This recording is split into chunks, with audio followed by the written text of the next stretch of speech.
I'm happy about the fiscal adjustment, but this criticism about the quality of fiscal adjustment is misplaced. A fiscal adjustment can only be done by either sharply raising more revenues or by cutting expenditure. I know of no other way of achieving fiscal adjustment. So we have achieved it by collecting as much revenues as we can, and to the extent we cannot, we have cut expenditure. Please remember, we have collected more than the budgeted estimate in non-tax revenues. That's right. And to that extent, expenditure has not been cut. A lot of people are raising some questions on the special dividends that were taken from PSUs or cross-holding that happened, because that wasn't really real divestment. Be it in the case of IOC, ONGC and Oil India are going to be made to pick up that stake. How would you defend that position? I know you're going to say the government is the majority owner, you have every right to take money back from PSUs, who are in any case not going to use it. But there are questions that are being raised around that. Divestment is one way of raising resources. But asking the companies to use whatever monies they have for capital expenditure, and if they are not able to use the money to return it to the shareholder, is a well-accepted way. Private sector does it too. So what is unusual about it? That is the owner's money, and the owner is saying, if you have no use for the money, please return a part of it to me, because I have other legitimate uses for that money. While you've been very ambitious in achieving your targets this year, be it CAD, which is being contained at $45 billion, perhaps even lower than that by the end of this fiscal deficit at 4.6%, you've set very ambitious targets for whoever occupies office next. 4.1% fiscal deficit for the next year, 6% growth rate, revenue deficit of just about 3%. These are ambitious targets, and you're working with a nominal GDP growth rate of 13.4%. You've been ambitious, but is it fair to let the ambition pass on to the next fiscal? Did you say more or less the same thing last year when I set this target of 4.8 for this year? You said the same thing last year, but we achieved it and even bettered it. Let my party be voted back to government, and we will show you how we can achieve this target. If your party is not going to be voted back to government, because this is politics and it's a game of beautiful uncertainties, they say, you have then set the ball rolling for the next finance minister, made his job rather tough. If my party is not voted to government, and some other party is, God forbid, they can still seek our advice on how to go about it. I'm wondering if we'll see the same pandemonium in Parliament that we saw in this election and in this session. But let me just move away from that. 6.6 lakh crore worth of investment projects have been cleared. This is no mean achievement. Everybody lauds your government for clearances of this project. But investment hasn't broken ground, and despite these infrastructure project clearances, we haven't seen a boom in, say, construction or capital goods. You have tried to cut excise duty to boost capital goods sector to bring some kind of revival back there. If projects worth this amount haven't been able to revive this sector, will excise duty do the trick? That's not correct. Projects are moving forward. We see an uptick in cement, in steel, which means that construction is taking place. The PMI, the index, is above 50, which means manufacturing is taking place. Some sectors are badly affected. Capital goods, consumer non-durables. Chapter 84 and Chapter 85. There are some consumer durables also there. That's why we have given relief to goods falling under Chapter 84 and 85. But across the board, it's not correct to say that no sector is showing an uptick. But perhaps the uptick is not in correlation to the amount that has been cleared. 6.6 lakh crore worth of investment should have seen a construction boom happen across. Now, please understand, what have we cleared? We have cleared the block that was standing in the way of the project moving forward. That doesn't mean the other approvals down the line which have to be obtained need not be obtained. For example, you have to still obtain municipal clearance, clearance for water connection, clearance for electricity from the local DISCOM or the local electricity supply company, clearance for laying a road. You'll have to still get fire safety clearance, security clearance. Those will have to be obtained. What we have cleared in Delhi, in the CCI, is only that block which had completely brought the project to a standstill. But sir, this is exactly what investors are very wary about, that the central government or the CCI is very well intended, but the outcome is not showing on the ground. You are clearing projects, which is a very good thing, but look at the kind of clearances that are needed after that. And yes, what are state governments doing? They should set up their own CCI and ensure that all the clearances at the state level and the municipal level are given. But isn't it a lost cause then to clear projects and not see investment breaks down? It's not a lost cause. It's simply spurring state governments to do their part. We have done our part, now you do your part. See, there is no territory for the government of India. Right. Every project has to be located in one state or another. So state governments must play their part and clear the projects or give whatever clearances they have to give. The one sector that you also gave a lifeline to in your vote on account is perhaps automobiles. Motown has seen significant slowdown happen in the last 1 year, perhaps the worst in a decade's time. I know you've been asked this question before. If these stops were coming, could they have not come in a little earlier? We needed data. You cannot act without data. The data pointed to a slowdown only in the last 5 months' data. And secondly, last year in the last budget, there was no headroom for any tax concessions because we were faced with an even greater challenge. The challenge of a downgrade, the challenge of flipping over into fiscal instability. So we were addressing that last year. And since we pulled back and stabilized the economy in good measure last year, brought the fiscal deficit to 4.9 or 4.8 as it turns out to 4.6. Right. This year we have now acted in order to give some relief to the stress sectors. Do you think this relief should last the term of the next government as well, last next fiscal too? Given the pain that one is seeing in stress sectors, you must have seen some amountable amount of pain for the SOPs to come in. Well, I don't want to anticipate what the finance minister of the day in June or July will do. But if my party is voted to power, I'm sure they will take my advice. I'm going to talk about your party and how happy they are with this, because you haven't, like I said in the beginning, given in to populist temptations. But many people believe your vote on account was targeted at the ratings agencies. Do you think you've shut them up at least for some time now? The rating agencies were satisfied several months ago. It is only you guys in the media and the analysts who were questioning our bona fides or our credibility. We today addressed concerns which we have the capacity to address today. We have the capacity to address the concern of these stress sectors, and we have addressed those concerns. If I may just, this is also a time when we need to make the transition and talk about and take stock of the situation. You as finance minister and your government's tenure in the last 10 years, specifically in the 5, no one is going to fault you for intent. You've brought in a lot of reforms. Perhaps whoever the next finance minister is going to reap the benefits of this. But is there a sense of disappointment that even as you are ready to demit office, you've been able to curtail the twin deficits, but as far as growth is concerned, that hasn't revived, and inflation is just about beginning to cool off. Is there a sense of disappointment? I would like you to be candid. Growth is reviving.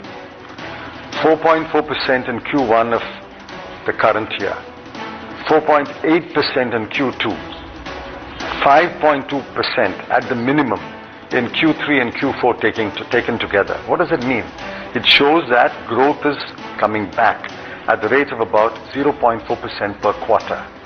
Now, when I share this in Australia, when I meet the G20, I think the G20 finance ministers will be very envious of our record. I'm not happy, but they will be envious. But the point is, we have pulled back and we are growing. That's the point. No, the point also is that when you came back to North Block, there was this acceleration, if I may say, of expectations that we will get back to the high growth trajectory. It is in your regime that one has seen 8 to 9% growth. And so to end this fiscal at sub 5% 2 years in a row is disappointing also because you were in office. There is a certain amount of expectations people have of you. Please understand, you must look at the objective conditions. Where did we start? At the end of March 2012, and at the beginning of the fiscal year 2012-13, the prospect was a fiscal deficit in excess of 6% and inflation in excess of 10%. That was the prospect. That was the prediction. I came in on the 1st of August. I have to deal with that data. The data pointed out that fiscal deficit will cross 6 and inflation will hover around 10. Now look at what we have pulled back today.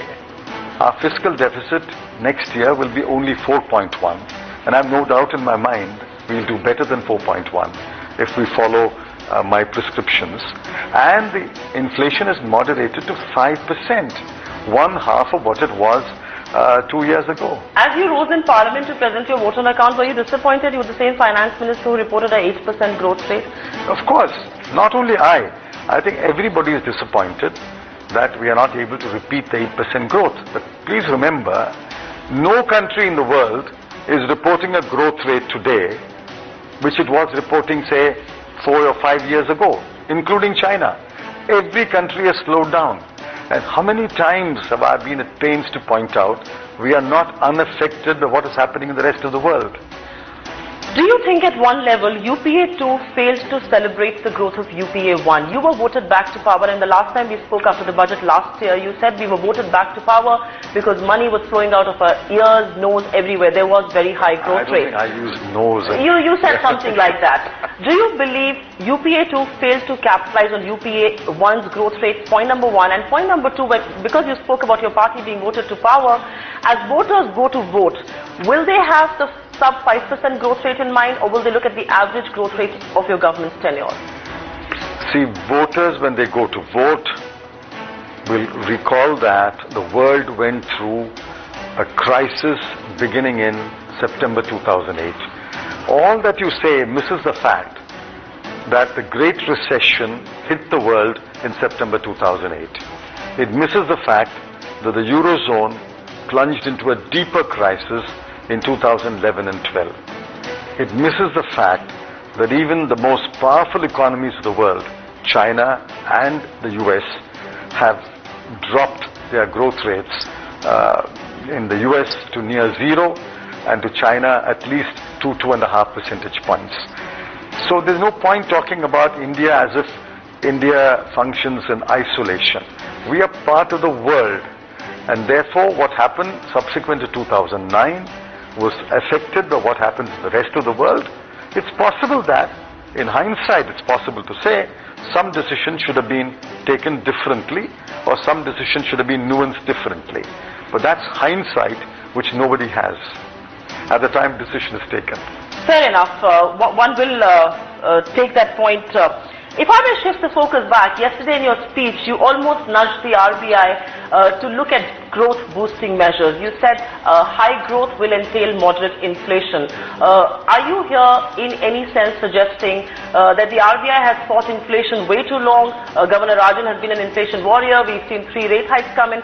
It is time he pauses and eases on monetary stance. Is it time the RBI becomes more growth accommodative? Because the fear in the market is that this Urjit Patel report that everybody is talking about has put CPI in focus, has put inflation targeting in focus, and one fears there will only be rate hike henceforth. No, I'm not telling RBI should do this or do that.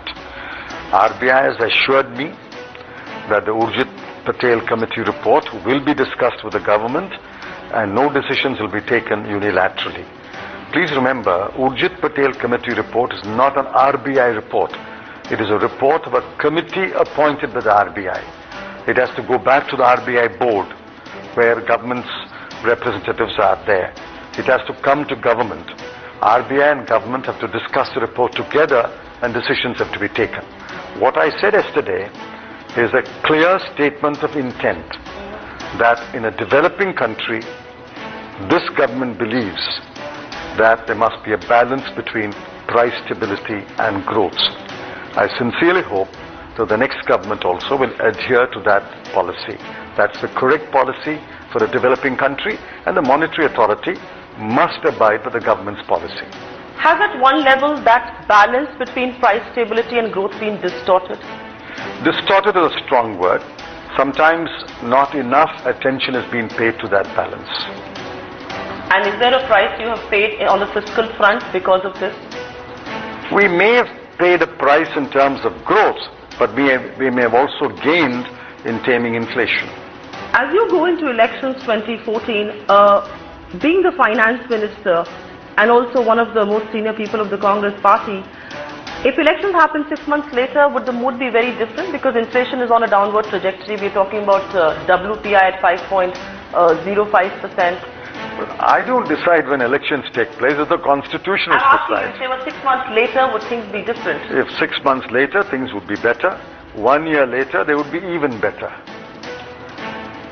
And the prospects would perhaps be higher. I'm going to go back to the whole vote on account and the reform process. While you brought in many reforms on the FDI front, on infrastructure, on investment, the one thing that you would have wanted to script, at least in your name, and signed off on that paper was perhaps GST and also GTC. Now I know that the Congress party will blame the BJP and the BJP will blame the Congress party for lack of consensus. But if I want to be the devil's advocate and ask you here, these are ambitious reforms. These reforms could have been potential game changers. You speak to anybody in India, they say GST should have come in. While yes, there is a political logjam and these reforms haven't gone through, do you believe at one level there hasn't been enough talking that has happened on these reforms? No, not correct at all. After I came back to the North Block, I took stock and met with the state finance ministers on more than one occasion. Who blocked GST? Everyone knows, every minister in that council knows that it is Madhya Pradesh and Gujarat which blocked GST. Some other states then joined the chorus. Now DTC, the version that I had left behind when I moved to Home Ministry was changed before it was introduced in Parliament. It was changed again in the Standing Committee. So what came to me was a very different version. And therefore I had to spend many hours putting together an acceptable progressive DTC that took note of what the Standing Committee said, but also took note of what objective conditions required. That is ready. But there is no time to pass the law. Parliament has passed no laws in the last 3 sessions. Therefore, I don't think you can put the blame at the door of the government. Government has made every effort, and I can speak for myself. Since I returned to North Block, I have made every effort to get the GST in Parliament, and I made every effort to move the DTC forward. You know, there's almost a sense that you've been a lone warrior, and I'm not congratulating you on this because your party has conceded. I mean, in the CICC session, there was a sense of confession made that, you know, we have failed to communicate, and which is why I want to ask you, we haven't seen the top leadership of your party or even of your government. The Prime Minister has never addressed the nation on crucial reforms. GST has never been mentioned there, whereas when VAT was happening, people were talking about it. And because electorate doesn't know about how game-changing these reforms can be, I do not think if the opposition will pay a price for stalling of these, and which is why my question, do you think you have not been able to communicate these reforms to people? I can't comment on what the Prime Minister spoke or not spoke. All I can say is, at every forum, I have emphasized the importance of laws like GST and DTC. And I'm clear in my conscience that I have done my best, but our efforts have been thwarted. Now, why they were thwarted, you are the best judge. And when we go out and explain to the people, I will certainly bring to the notice of the people that while I got adequate cooperation when I introduced VAT, I did not get adequate support when I wanted to introduce GST. There's another tax bill that your government tried to bring about. Everybody believes there has to be transparency and predictability in tax reforms. There has to be a certain amount of a sense of what is going to come next. I'm not going to blame you because you inherited this legacy, but do you believe in hindsight, retrospective taxation was completely unavoidable because that one thing alone has vitiated investor climate like two things have? I think you're exaggerating the problem.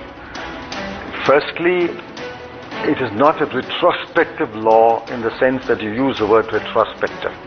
It was a clarificatory law which had retroactive application.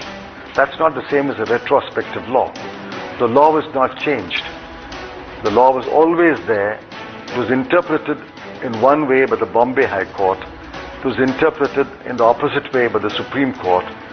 Parliament, you forget the role of Parliament here. Parliament stepped in and amended the law. After the party had won a case in the Supreme Court. Parliament could have turned down the law. All those warriors against retrospectivity could have stopped the law in Parliament. They have stopped so many laws. Government proposed a law and Parliament adopted the law. And that law today has given rise to some concern among investors. And I've tried to address the concern. I have gone out of my way to get Cabinet to agree to a non-binding conciliation with Vodafone. That's an unprecedented gesture by the Cabinet of India. But it's Vodafone, because it is buffeted with multiple legal advisors, is unable to make up its mind whether it wants to begin conciliation. Conciliation has not failed because conciliation has not even begun. So I have waited long enough for conciliation to begin. I'm willing to wait for a little more time. But at some point of time, we have to face the reality and say, despite the best efforts of the government, Vodafone is unwilling to begin conciliation. We are told that you want to pull out the conciliation note because Vodafone cannot make up its mind. Is there a sense of disappointment that you could not bring about truth as far as this tax trouble was concerned? Of course I'm disappointed. And of course, Vodafone also should be disappointed. But it's for Vodafone to weigh the legal advice and decide that, yes, we will join the conciliation. Mr. Kejriwal is back in the game. He's resigned as the Delhi Chief Minister, and now it seems that it won't just be politicians he's going to be targeting. He's going to be targeting the very top notch of industry as well. Because he's harping on this whole point of a gas price hike, just for the record, we want to understand, is there a sense within the government that that should be reviewed at any stage at all? I don't think so. We have done it twice in the Cabinet. There was a decision. There was a review of the decision. It has been reiterated. And Mr. Moily is on record saying it will come into force on the 1st of April. I don't think there is any case for a review now. What does this kind of a diatribe do to policy making? You make policies, they are vetted by the Cabinet, and then they are questioned in public. Chief Ministers resign on this issue, they file FIRs. How difficult is it to form policies at this stage? Because you never know what is going to be questioned, and who will be questioned. That's what a democracy is about. In a democracy, there is space even for ill-informed views and ill-founded criticism. Democracy allows for both wisdom and unwisdom. I have a last question to ask you on Narendra Modi. He's supposed to be the BJP's poster boy on development and growth and all of that, and that is his big plaque. He's finally unveiled his vision for Indian economy.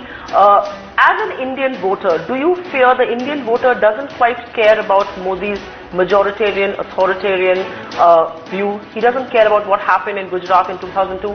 He cares about growth. Is there a sense within the Congress party, and as the finance minister, do you voice that concern? There will be a pity. It will be a pity if people don't take note of the undercurrent of his campaign, which is majoritarianism and which is I, me and mine. I think in course of time people will take note of that undercurrent and they will give their verdict. As far as we are concerned, we are very clear that our way of governance, which I spelt out in the speech yesterday, our way of governance, which is respecting dissent, encouraging debate, and taking a decision after consultation among elected representatives, is the best way to govern. After all, we have lifted 140 million people above poverty in the last 10 years through this way of governance. There is no reason to abandon this way of governance and substitute it by either majoritarianism or this I, me, mine doctrine. You're not just a Congress minister, you're also a member of the core group, and I will ask you this last question. I know there is a lot of disdain for opinion polls, always has been, but can the Congress party be so oblivious to the numbers that are being put out? In 2009, whatever the opinion polls said, they always said UPA will get more numbers than NDA. Of course not. Of course, you're completely wrong. Your memory is failing you. Please look at what the magazines, channels put out in 2009. Nobody gave us a chance to come back to power, be that as it may. We take opinion polls with the seriousness they deserve. But opinion polls are not the result of an election declared by an election commission. If opinion polls will decide the result of an election, the president should simply commission a few opinion polls and swear in the government according to opinion polls. What would your advice to the next finance minister be, and who do you think could occupy this office next? I look forward to a young person from the Congress party, from a progressive UPA, to occupy this chair. I think the time has come to hand over the baton to a younger generation of highly qualified, highly capable people. And what would your advice be to him?